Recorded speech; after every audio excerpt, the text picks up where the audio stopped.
Captain Samantha Kelly stood tall as she waited for the alien ship to dock. Today was a big day for all humans. The Zarconians, an insect-like alien species, were making their first official visit to Earth. After 6 months of talking through space messages, they would finally meet face to face. Everything must go perfectly, she told herself, straightening her blue uniform one last time. The United Earth Diplomatic Corps had trained her for moments like this, but meeting a new alien species always brought surprises. The Zarconians looked like giant praying mantises, standing about 7 feet tall. Their green exoskeletons shimmered under the lights as they walked down the ramp from their ship. Captain Kelly had seen pictures, but the real thing was much more impressive. "Welcome to Earth," she said clearly, making the special hand gesture they had been taught meant peace in Zarconian culture. "I am Captain Samantha Kelly, your guide during your stay." The lead alien, High Commander Vextor, clicked his mandibles together before his translation device spoke in a flat, mechanical voice. "We appreciate Earth's hospitality. The Zarconian Empire looks forward to beneficial relations between our species." Behind Vextor stood 5 other Zarconians.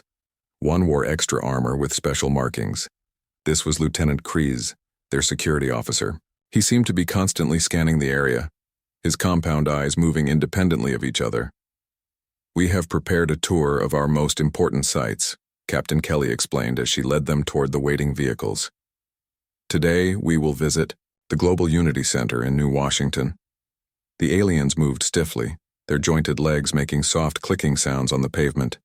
Humans lined the streets, watching with a mix of fear and wonder. Most had never seen real aliens before. Some waved friendly hands while others just stared. "Your people seem very interested in us," Vextor observed. "You are the first alien delegation to visit Earth in person," Kelly replied with a smile. "It's a historic day." The Zarconians did not return the smile. They did not smile at all. Their faces were hard to read, with mandibles and antennae that moved in ways humans didn't understand yet. At the Global Unity Center, a large group waited to meet the visitors. Among them was Deputy Ambassador Richard Porter and his 10-year-old son, Billy. "Is it appropriate to bring juvenile humans to diplomatic functions?" High Commander Vextor asked, his antennae twitching rapidly. Captain Kelly hadn't expected this question. "On Earth, we often include children in important events as part of their education. Billy's class is here on a school trip." She couldn't read the alien's expression, but his silence felt uncomfortable. "In our society," Vextor finally said, "juveniles remain in development pods until they reach maturity. They do not attend official functions." "I understand," Kelly replied. "Different cultures have different approaches to raising children. Perhaps we can learn from each other."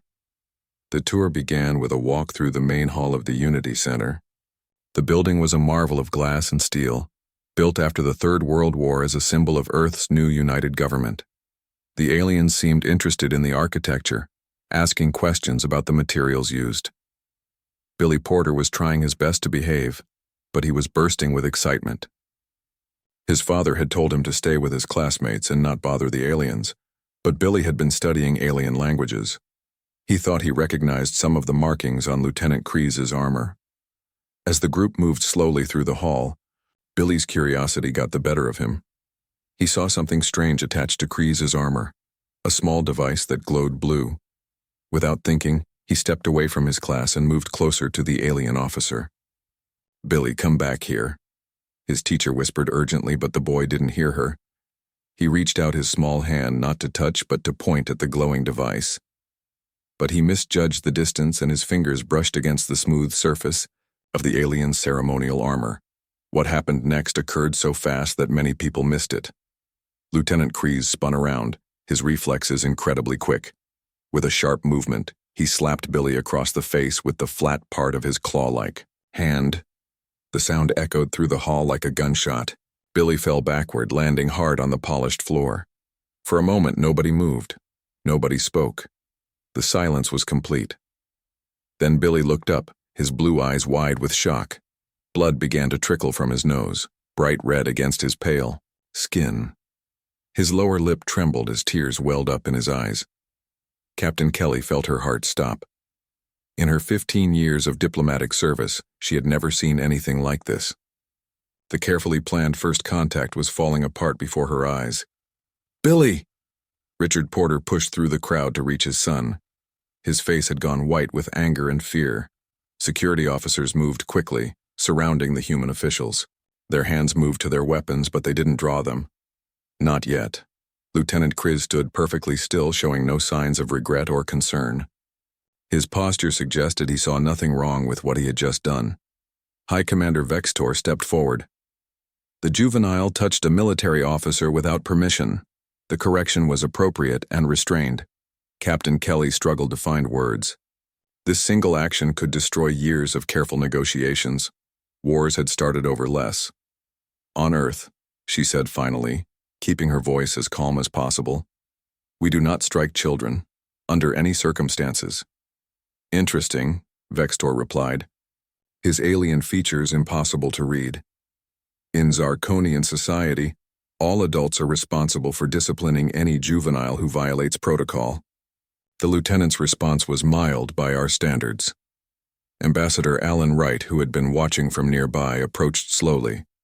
His face was a careful mask of diplomatic neutrality, but Kelly could see the tension in his shoulders. "I suggest we move this discussion to a private room," he said quietly. "Medical attention for the boy, and then we can talk about our different customs." As medics rushed to check on Billy, Captain Kelly realized this was much more than a cultural misunderstanding. This was a fundamental difference in how their species viewed children. The Zarconians followed Ambassador Wright without protest, their alien bodies moving with insect-like precision. Lieutenant Kriz gave no indication that he felt he had done anything wrong. Captain Kelly took a deep breath and followed them. The easy part of the diplomatic mission was over. Now the real work would begin. The private meeting room felt too small for the tension it held. Captain Kelly sat at one end of the table with Ambassador Wright and several human officials. The Zarconians took the other end, their tall, insect-like bodies making the chairs look tiny and uncomfortable. Billy's father, Richard Porter, paced near the wall. His son was in the medical bay being treated for a bloody nose and a bruised cheek. The doctor had said Billy would be fine, but Richard was not fine at all. "You struck my child," he said, his voice shaking with anger. "On Earth, that is assault." "Lieutenant." Kriz clicked his mandibles together. His translator device converted the sounds to English. "The juvenile touched my battle insignia. In Zarconian society, this requires immediate correction." Ambassador Wright raised his hand to calm Richard before he could respond. "We clearly have very different views on appropriate behavior toward children. This is why first contact protocols are so important." High Commander Vextor's antennae twitched rapidly. "We were not informed that human juveniles would be present during official functions. In our society, juveniles are kept separate until they reach maturity." Captain Kelly nodded slowly. "That was an oversight on our part, but now we need to find a way forward from this incident." The tension in the room grew as news arrived that people outside the Unity Center were gathering. Word of the alien slapping a human child had spread quickly through social media. Videos taken by Billy's classmates were already being shared worldwide. "The public reaction is becoming a concern," one of the human security officers reported. "We're seeing protests forming." Ambassador Wright looked grave. "This could damage relations between our species before they even truly begin." The Zarconians seemed confused by all the fuss. Their society was based on strict rules and clear consequences. The concept that striking a juvenile could cause such outrage was foreign to them. "Perhaps we should return to our ship until this matter is resolved," Vextor suggested. "Our presence seems to be causing unrest." Before anyone could answer, Richard Porter slammed his hand on the table. "You can't just leave. There need to be consequences for assaulting my son." Captain Kelly understood his anger but knew this situation required delicate handling. Earth needed good relations with the Zarconians. The report said their technology was far beyond Earth's, especially their weapons. "What do Zarconians do when cultural misunderstandings occur?" she asked, trying to find common ground. Nexala, the Zarconian cultural expert, stepped forward. Her exoskeleton was lighter in color than the others, almost yellow rather than green. We research, adapt, and establish new protocols, but we do not apologize for following established protocols correctly. This was not the answer Captain Kelly had hoped for. Human parents would never accept an alien striking their child without consequences regardless of cultural differences. Outside the Unity Center, the crowd was growing larger. People held signs saying "Protect our children" and "No diplomatic immunity for child abusers." Police formed a line between the protesters and the building. Inside the medical bay, Billy sat on the edge of a bed, holding an ice pack to his face. A doctor checked his nose again. "Am I in trouble?" Billy asked. "I didn't mean to touch his armor." The doctor smiled kindly. "You're not in trouble, Billy. The grown-ups are working things out." Back in the meeting room, Ambassador Wright was trying to explain human protective instincts to the Zarconians. "Humans are extremely protective of all children, not just their own offspring," he said. "It's deeply ingrained in our biology and culture. When we see a child hurt, we react strongly." High Commander Vextor considered this. "In our society, all juveniles belong to the collective. Any adult may correct any juvenile. We find your family units inefficient." Captain Kelly saw they were getting nowhere. They needed a new approach. "I have a suggestion," she said. "Lieutenant Kreese acted according to Zarconian custom, but on Earth. Perhaps we need to show the Zarconians why we protect our children the way we do." Ambassador Wright looked interested. "What do you propose?" "A cultural exchange. We invite the Zarconians to observe human families, schools, and our child protection laws. They learn about us and we learn about them." The room fell silent as everyone considered this idea. It wouldn't satisfy the angry crowds outside, but it might prevent the diplomatic mission from completely failing. "And Lieutenant Kreese?" "Richard," Porter asked, still angry. "What about what he did to my son?"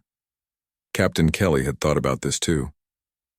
In human culture, when someone hurts a child, even accidentally, they apologize directly to the child. I propose Lieutenant Kreese do the same. The Zarconians' reaction was immediate. Their bodies stiffened and a series of rapid clicks filled the room before the translators could keep up. Apologize to a juvenile?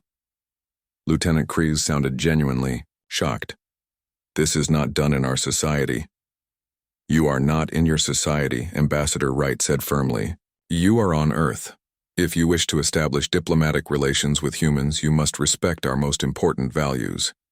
And protecting our children is at the top of that list." High Commander Vextor was silent for a long moment. Captain Kelly held her breath. This was the moment that would decide if humans and Zarconians could work together, or if the first contact would end in failure. "We will consider your proposal," Vextor said finally. "But we must consult with our ship's council first." It wasn't a yes, but it wasn't a no either. Captain Kelly felt a small sense of relief. As the meeting ended, news came that the protests had grown. People in cities around the world were demonstrating outside government buildings. The hashtag #OurAlienSlap was trending globally. News channels played the video of the incident on repeat. Captain Kelly walked the Zarconians back to their secure quarters in the Unity Center. Security had decided it was too risky to move them back to their ship with the crowds outside. "I don't understand," Lieutenant Kreese said as they walked. The juvenile violated protocol. The correction was minimal. Captain Kelly stopped and looked at the alien officer. Despite his strange appearance, she tried to see him as a person with his own values and beliefs. "On Earth, Lieutenant, the only people allowed to discipline a child are their parents or guardians, and even they are not permitted to strike a child in the face. No one is." Kreese's compound eyes seemed to study her face. "Your species is very strange, Captain Kelly." She couldn't help but smile a little. "I'm sure we think the same about yours. That's why we need to learn from each other." As she left, the Zarconians in their quarters, Captain Kelly wondered if Earth was ready for this kind of cultural exchange. Dealing with aliens wasn't just about technology and resources. It was about deeply held values that neither side might be willing to change. 2 days after the slapping incident, Earth's top leaders gathered in the United Earth Security Council chamber. The room was large and round, with a big wooden table in the middle. Flags from all Earth regions hung on the walls. Captain Kelly stood near the door, waiting to give her report on the Zarconians. General Frank Owens, head of Earth's defense forces, spoke first. He was a tall man with gray hair and a serious face. The Zarconian ships are still in orbit around Earth. Our scans show their weapons are powered down, but they could change that quickly. If this turns into a fight, we would face serious losses. President Maria Diaz nodded gravely. She was a small woman, but her presence filled the room. We don't want war with our first alien visitors, but we also can't ignore what happened to the Porter boy. Ambassador Wright, who had dark circles under his eyes from lack of sleep, opened a folder of papers. The Zarconians have sent their response to our proposal. They agree to a cultural exchange, but they're confused about the apology to Billy. Captain Kelly stepped forward when the president motioned to her. I've spent the most time with the Zarconians. They truly don't understand why we're so upset. In their society, all adults discipline all children. They see it as normal and necessary. Dr. Lisa Harrison, Earth's expert on alien behavior, added her thoughts. The Zarconians evolved from hive insects. They raise their young communally. The concept of individual parents being solely responsible for children is foreign. To them, the room was quiet as everyone considered this information. Outside the building, protests continued. News channels showed crowds in cities around the world. People were angry and scared.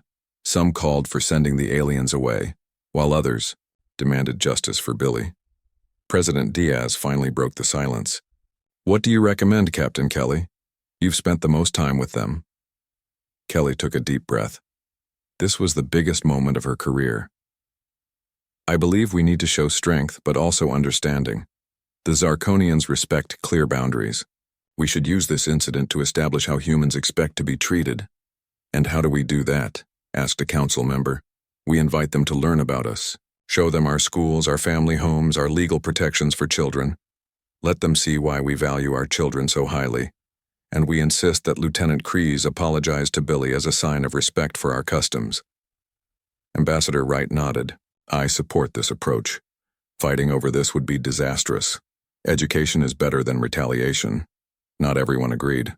General Owens frowned. And if they refuse? What message does that send to other alien species we might meet in the future? That humans can be pushed around? This was a good point. The room grew tense again as people considered the possible outcomes. Dr. Harrison spoke up. From my research, the Zarconians value knowledge and adaptation. They've survived for thousands of years by learning and changing. If we present this as a learning opportunity rather than a punishment, they might accept it. President Diaz listened carefully to everyone before making her decision. We will proceed with Captain Kelly's plan. The Zarconians will be invited to learn about human society, and Lieutenant Kreese will apologize to Billy. If they refuse, we will have to reconsider our approach. The meeting ended, and everyone left with their tasks. Captain Kelly would lead the cultural exchange. Ambassador Wright would handle the formal aspects. Security teams would keep everyone safe during the process. Meanwhile, on the Zarconian ship orbiting Earth, Lieutenant Kreese stood before his own leaders. The ship's meeting room was very different from human rooms. The lighting was dim, and the temperature was much warmer. The Zarconians preferred to stand rather than sit. High Commander Vextor and Ship Protocol Officer Nex Alla reviewed the recordings of the slapping incident again. I followed proper procedure, Kreese insisted. His translator converted his clicks and whistles into English for the ship's records. The juvenile touched my battle insignia without permission. Nexala's compound eyes flickered in the dim light. Humans shield their young from consequences. Their developmental approach is very different from ours. High Commander Vextor's antennae moved slowly, showing he was thinking deeply. This protection instinct is strange to us, but they have advanced far with it. There must be something useful in their approach. The Zarconians had been watching humans for years before making contact. They knew humans were emotional and unpredictable, but they had not understood how protective humans were of all children, not just their own. The humans want me to apologize to the juvenile, Kreese said. clearly uncomfortable with the idea. In our society, juveniles adapt to adults, not the opposite. Nexala had been studying human culture more than any other Zarconian. I believe I understand what they are asking. By apologizing to their juvenile, you acknowledge their value system. It is not about the juvenile's rank, but about showing respect for human customs. Vextor considered this carefully. The Zarconians needed allies against the aggressive Drakari Empire that was expanding in their home region of space. Earth had resources and a strategic position that would be valuable. Was this cultural difference worth losing a potential ally? Lieutenant Kryze, you will participate in this human reconciliation ritual, Vextor decided, and we will learn why humans defend their young so strongly. There may be advantages to this approach that we have not considered. Kryze's body stiffened in the Zarconian version of a salute. I will comply, High Commander, though I do not understand the purpose. Understanding will come with observation, Nexala assured him. This is an opportunity to gather valuable information about human psychology. Back on Earth, Billy Porter sat in his bedroom, playing a video game. His face was still slightly bruised, but he felt better. His father came in and sat on the edge of the bed. Billy, we need to talk about something important, Richard said gently. Billy put down his game controller. Is it about the alien who hit me? Richard nodded. Yes. The Zarconians have agreed to learn about how we treat children on Earth. And Lieutenant Kryze has agreed to apologize to you. Billy looked surprised. He's going to say sorry? To me? Yes. There will be a special meeting in a few days. You don't have to go if you don't want to. Billy thought about it. He was still a little scared of the aliens, but also curious. If I go, will there be other aliens there too? Richard smiled a little. Yes, several of them. Captain Kelly will be there too, and I'll be right beside you the whole time. Billy nodded slowly. I'll go. I want to hear what he has to say. Then he added, Dad, in their world, is it really normal for any grown-up to hit any kid? Richard sighed. Yes, it seems. So, they have very different ways of raising children. That's why this meeting is important. We need to understand each other better.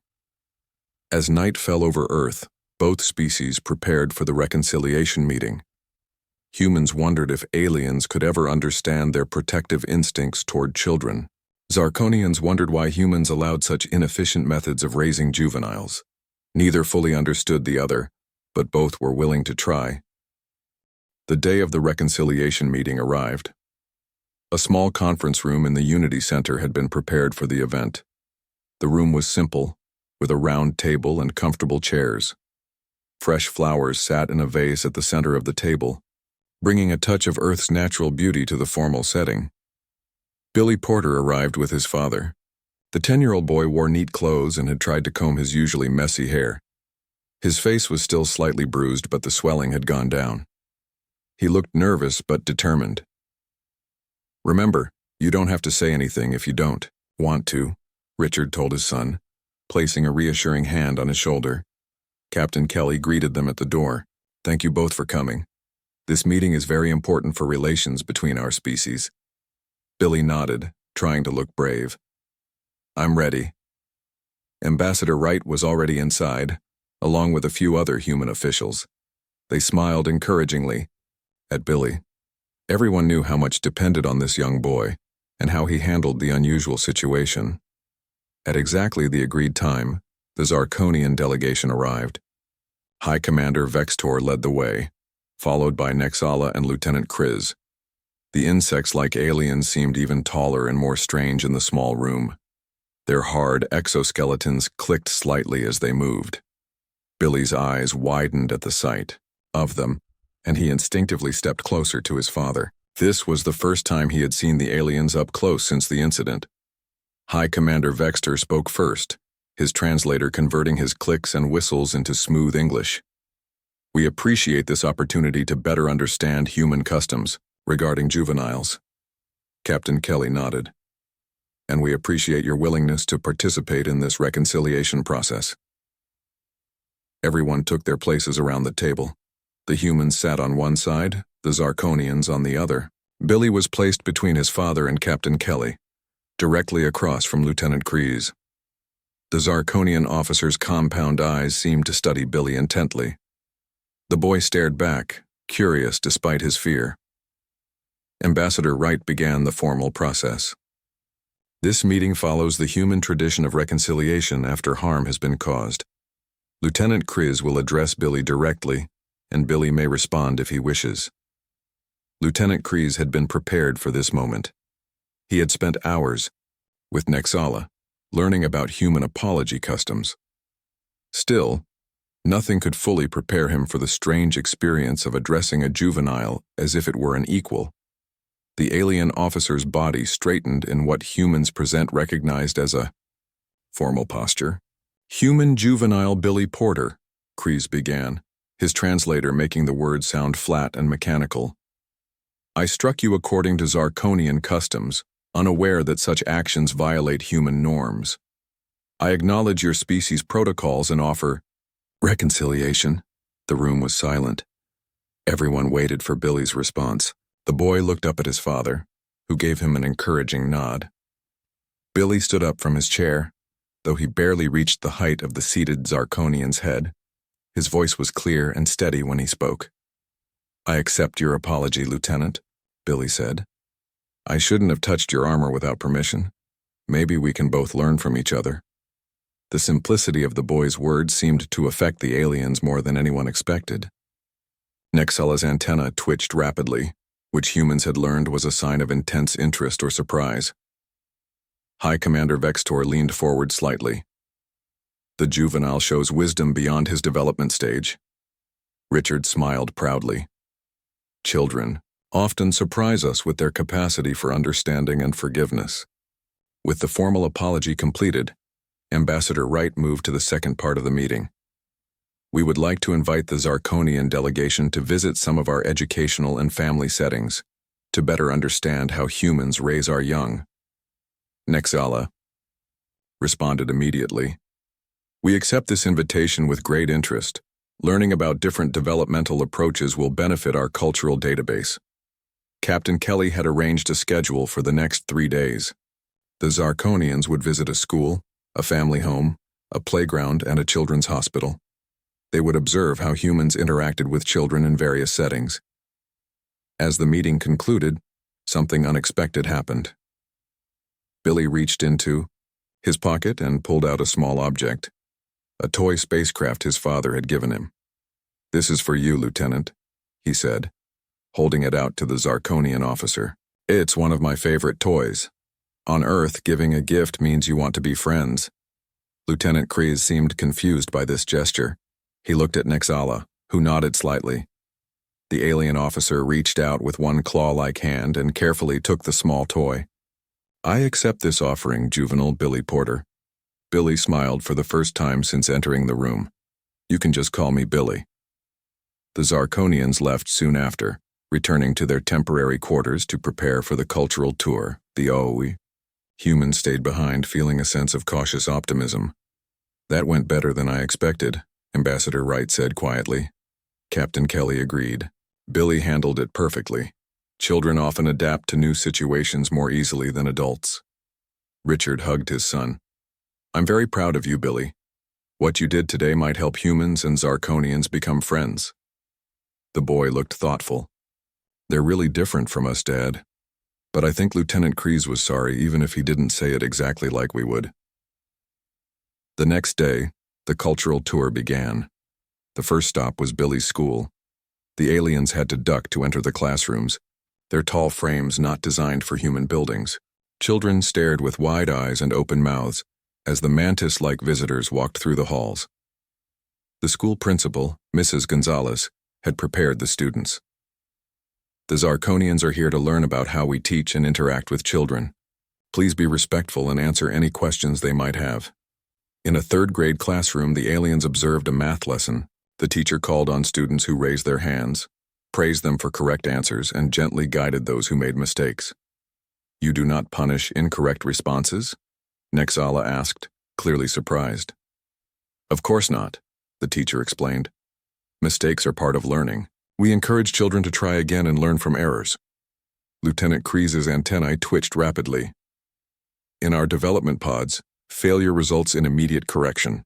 3 failures on the same task lead to reassignment to less demanding tracks. The teacher looked shocked but tried to hide it. Here, we believe each child learns at their own pace. Our goal is to help all students succeed, not to sort them by ability. As they moved to the playground for recess, the Zarconians watched in silence as children ran, jumped, and played freely. Some played organized games with rules, while others engaged in imaginative play. This appears chaotic, High Commander Vextor observed. What skills are they developing in this unstructured time? Captain Kelly smiled.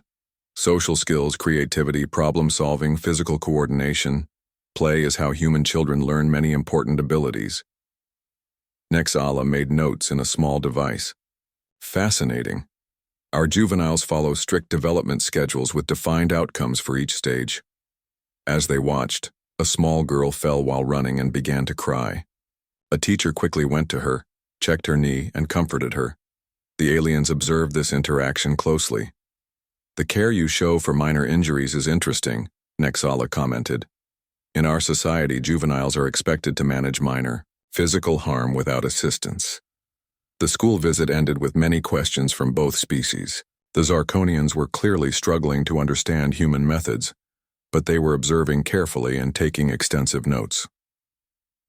As they left the school, Lieutenant Kreese was unusually quiet.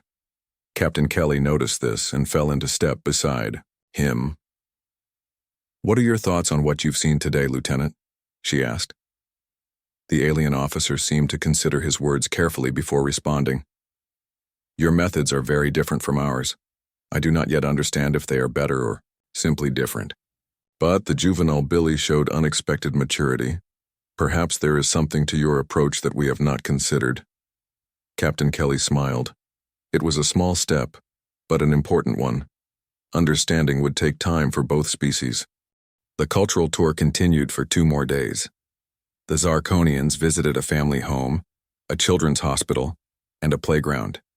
Each place showed them something new about how humans raised and protected their children. At the Parker family home, the aliens observed dinner time. Mr. and Mrs. Parker had 3 children aged 5, 8, and 12. The Zarconians watched as the family talked, laughed, and sometimes argued during the meal. "You allow the juveniles to speak freely during food consumption?" High Commander Vextor asked. Mrs. Parker smiled. "Of course. Family meals are when we catch up on everyone's day and talk about things that matter to us." When the youngest child spilled her juice, the aliens tensed, clearly expecting some kind of punishment. Instead, Mrs. Parker simply helped clean it up, saying, "It's just an accident. No big deal." Nexala made notes on her small device. "Your tolerance for juvenile errors is much higher than in our society." At the children's hospital, the Zarconians saw how much effort and resources humans put into caring for sick or injured children. Doctors, nurses, and parents worked together to help children get better and feel safe. "You use significant resources to save even severely damaged juveniles," Lieutenant Kreese observed. Dr. Wilson, who was showing them around, looked startled by this comment. "Every child deserves our best care, no matter how sick they are. In our society," Vextor explained, "resources are allocated based on potential future contribution. Severely injured juveniles would be allowed to expire naturally." The human doctor tried not to show his horror at this idea. "Here, we believe every life has value. We don't measure worth by productivity." On the final day, they visited a large playground where dozens of children played under the watchful eyes of parents and caregivers. The Zarconians observed how adults stepped in to resolve conflicts, comfort hurt children, and celebrate achievements. Captain Kelly watched the aliens closely. After 3 days, she could see small changes in how they reacted to human children. They seemed less confused by the affection and protection humans showed their young. That evening, High Commander Vextor requested a meeting with Earth's leaders. They gathered in the Unity Center's main conference room. President Diaz sat at the head of the table with Ambassador Wright, Captain Kelly, and other officials around her. The Zarconians entered and took their places. High Commander Vextor spoke first.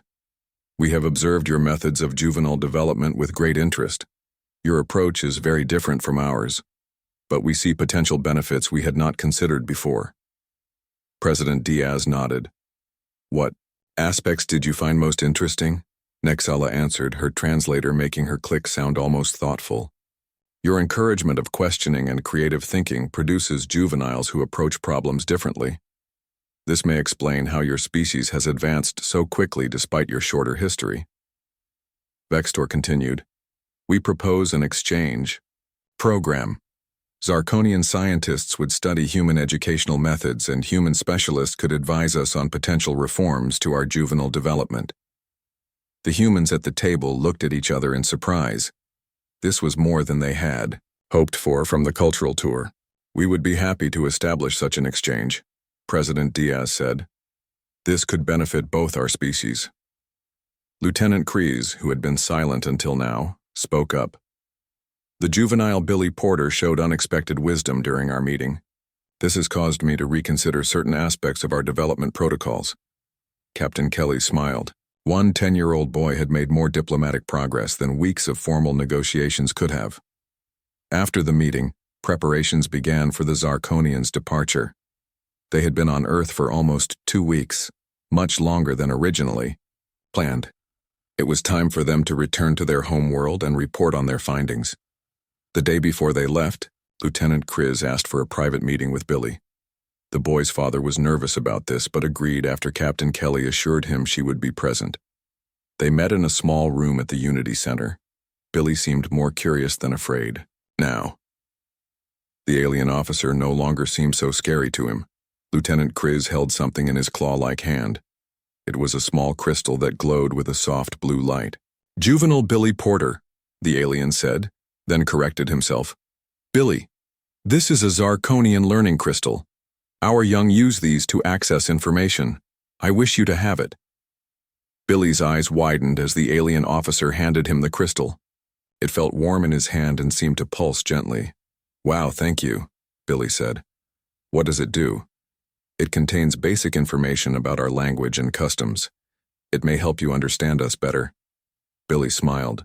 "I'll learn all about your people. Maybe someday I can visit your planet." The alien's antennae moved, and what Captain Kelly had learned was a sign of agreement. Perhaps that will be possible in the future.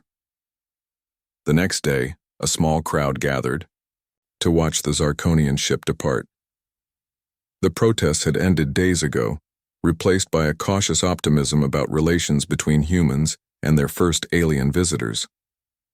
Billy and his father stood with Captain Kelly and Ambassador Wright. The boy held his alien crystal carefully in his hand. "Do you think they learned anything from us?" Billy asked. Captain Kelly smiled down at him. "I think they learned a great deal, and so did we." As the Zarconian ship rose into the sky, becoming a small dot and then disappearing, humans around the world watched on their screens. The first contact had not gone smoothly, but it had ended with hope for the future. 1 month later, Billy Porter sat in his room, using the learning crystal Lieutenant Kreese had given him. He was already learning to recognize some Zarconian symbols and words. His teacher had given him permission to do a special project about Zarconian culture for his class. His father knocked on the door. "Billy, there's something you should see on the news." They went to the living room and turned on the screen. A reporter stood in front of the Unity Center, looking excited. "Today, the first human Zarconian exchange program was officially launched," she reported. 5 human education specialists will travel to the Zarconian homeworld, while 3 Zarconian scientists will remain on Earth to study human child development methods. The camera showed a picture of the exchange team. Among the Zarconians was Lieutenant Kreese, now designated as the lead researcher on human juvenile development. "Hey, that's him," Billy said, pointing at the screen. "He's coming back." Richard Porter put his arm around his son's shoulders. "It looks like you made quite an impression on him." Captain Kelly, watching the same news from her apartment, smiled. To herself, what had started as a diplomatic disaster had turned into something positive. The incident that could have driven humans and Zarconians apart had instead brought them closer together. All because a boy had been slapped. and humans had refused to accept it. She thought about how protective humans were of their children. Other species might see it as a weakness, but it was also a strength. It showed what humans valued most, not power or control, but care and protection for the most vulnerable. As the first human team prepared to visit the Zarconian world, Captain Kelly wondered what other lessons the two species would learn from each other. This was just the beginning of a long journey of understanding between very different peoples, and it had all started with a slap.